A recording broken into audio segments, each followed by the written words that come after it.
नमस्कार।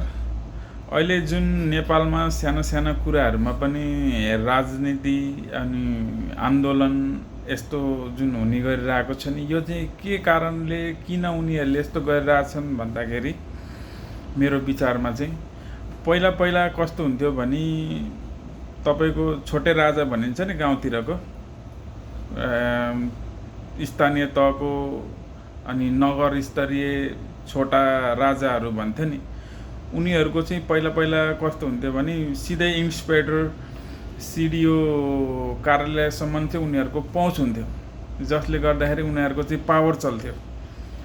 अहिले चाहिँ यो सरकार आएपछि त्यो पावर पूर्ण रूपमा बन्द गरिदियो अनि उनीहरूलाई चाहिँ अहिले छटपट भएको छ मान्छेलाई कसरी उचाल्ने अनि सानो सानो न्युहरूलाई चाहिँ कसरी चाहिँ राजनीतिकरण गर्ने भन्ने कुरा चाहिँ उनीहरूमा चाहिँ एकदमै धेरै छ यो विषयमा चाहिँ।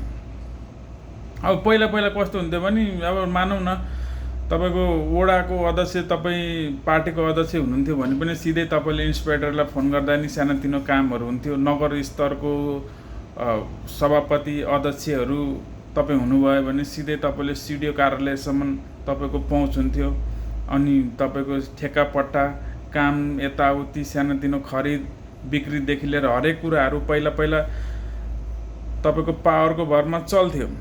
अब अहिले नयाँ सरकार आएपछि त्यो पूर्ण रूपमा बन्द भयो। बन्द भएपछि उनीहरूसँग त अरू सिप छैन। अरू सिप नभएपछि उनीहरूले के गर्ने हो भन्दाखेरि त अब उनीहरूलाई त पहिला जस्तै पैसा कमाउनु छ। पैसा कमाउनु छ भनेपछि त के गर्नु पर्यो, आन्दोलन गर्नु पर्यो, मान्छेहरूलाई उचाल्नु पर्यो। मान्छेहरूलाई उचालेर झै झगडा गराएर यो सरकारलाई ढाल्नु छ, यो सरकारलाई जसरी पनि असफल बनाउनु छ। त्यो भएपछि पुरानै सरकार काङ्ग्रेस माओवादी एमाले आउँछ। त्यो आएपछि उनीहरू पुनः फेरि पावरमा आउने भए। ठुल्ठुला नेताहरू त पावरमा थियो, त्यो ठिक छ। उनीहरू ठुल्ठुलो नेता त अहिले पनि यताउति अब चलिरहेछ उनीहरूको त।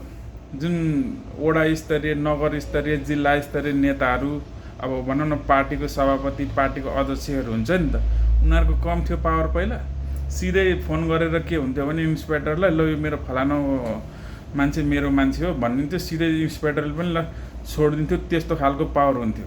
अनि सिधै अब नगर स्तर अथवा जिल्ला स्तरीय नेताहरूले चाहिँ सिधै सिडिओ कार्यालयलाई फोन गरेर सहायक सिडिओहरूलाई फोन गरेर यो मेरो फलानो मान्छे यस्तो यस्तो भनेर कोटा हुने उनीहरूको। अब जसले गर्दा उनीहरूले पैसा पनि कमाउँथे त्यस्तो काम गरेर।